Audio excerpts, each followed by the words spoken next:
Hi there! Good morning, good afternoon, good evening, and good day. RJYC Vlog here. So, ito nga. Sabi ko na sa inyo, di ba? Huwag kayong nagpapaniwala dyan sa, padrama-drama, ek-ek ni Bangag about sa reconciliation. Kasi, meron talagang pinaplano yung mga yan. At, sabi nga ni Attorney Vic Rodriguez, kahit na baguhin pa niya ang tao o mga gabinete niya o kung sino man yung ilalagay niya, wala pa rin pagkakaiba yan dahil ang problema siya mismo. Totoo yun. Siya mismo talaga ang problema. So kahit napalitan pa niya ang kanya mga gabinete, hanggat hindi sila nagbabago sa mga pinagagagawa nila, hindi nila mababago ang sistema ng bansa. Hanggat hindi nila binabago yung kanilang pamamaraan ng pamamalakad sa Pilipinas, hanggat sila ang kanilang mga intention lang ay ang makapagnakaw sa bansang Pilipinas, kahit sino pang ilagay dyan, walang pagbabago yan. Kasi ang nangunguna pa rin ang siyang makakapagdesisyon kung ano yung nararapat at ikabubuti ng mas nakararami. Pero kung ang presidente mismo, ang mga nangunguna mismo, ang siyang nangunguna din sa kalokohan, kahit napalitan pa nila ng paulit-ulit ang kanilang mga gabinete, pwede pa ngang maging mas worse yan sa mga tinanggal nila. It could happen. It's gonna be worse than what it is right now. You don't know, right? Because hanggat hindi niya na ibabalik si PRRD, hindi sincere yang pakikipag-ayos niya. At alam nyo ba kung anong naaamoy ko dyan? Gusto niyang makipag-ayos sa alyansang liberal, yellow tae at pinklawan. Yan yun, yan sila, makikipag-alyansa sa kanila. At maghahanda para sa 2028 na botohan. Ganun pa man, okay lang yan, makipag-alyansa sa iba. Dahil at the end of the day, tao pa din naman ang masusunod. Like, Filipinos pa rin ang masusunod kung sino yung gusto nilang iboboto, right? So,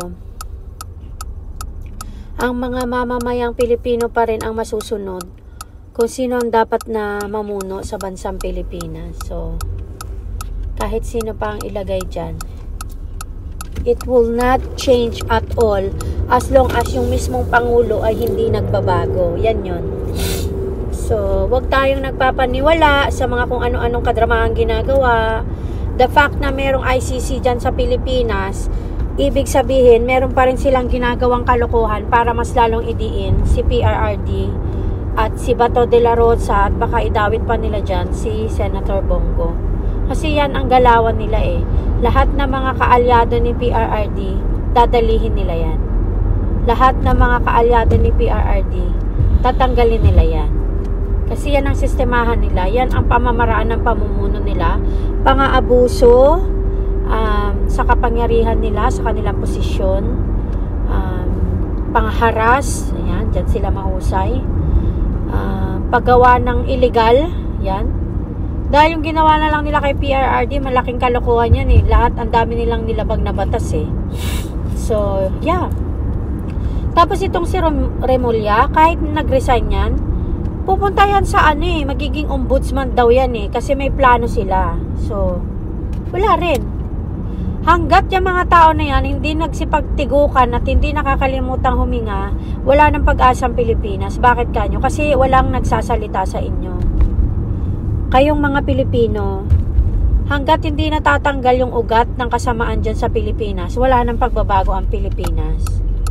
Wala nang pagbabago yan. Kasi hanggat hinahayaan nyo na mamuno ang mga ganyang klaseng tao, the fact na wala kayong magawa about sa halalan, na hindi mapa-manual counting, kasi practice nila yan para sa 2028 at nakalusot sila, so yan ang gagawin nila sa 2028. So if you guys are not gonna correct the mistakes and the cheating sa machine ng 2025 halalan, mauulit-uli yan sa 2028, trust me. So hanggat hindi nyo yan aayos, ganun pa rin yan, mauulit at na mauulit yan at wala na. wala na pag-asa ang Pilipinas kapag hindi na solusyonan yung mga yan. Kahit sinong ano pa ang ilagay nyo dyan na kalaban ng mga kaalyado ng Bangag administration, mananalo yon sila. Kasi naumpisahan na nila mandaya eh. Hanggat hindi nyo nabubunot ang ugat, bubunga at bubunga yan. Lalaki pa nga eh. Parang puno yan. Hanggat hindi nyo natatanggal yung pinakaugat ng masamang damo, hindi mababago kung ano ang nangyayari sa bansang Pilipinas. Hindi nyo yan mababago. It's gonna be the same over and over and over again. So nasa sa inyo yan kung patuloy nyong hahayaan na maging ganyan ang sistema ng Pilipinas. Nasa sa inyo yan kung paano nyo babaguhin ang sistema ng Pilipinas. It's sickening and I'm getting tired of it, but yeah, whatever. What we can do, right? Ano ba magagawa natin eh? Ako nga, I'm not even there I'm in the Philippines na affected ako. How much more yung mga nandyan sa Pilipinas, right? So yeah. Right now, there's really nothing you can do. Or there is you can do, but you guys are not doing it. So, we don't know anymore kung paano pa kayo lalaban. Kung kayo mga Pilipino na nandyan ay hindi kayo makalaban, how much more yung mga nasa ibang bansa, right? So, ang solusyon dyan ay wag kayong tumigil. Just keep doing what you're doing and pagpatuloy nyo pa rin yung pagsuporta sa kung ano yung tama, sa kung ano yung dapat, right? Kasi hanggat nandyan ang ugat na kasamaan, hindi matitigil ang kasamaan na nangyayari ngayon sa Administrasyong Bangag. Hanggat na hindi nabubunot ang ugat, hindi yan titigil. Okay? Babush.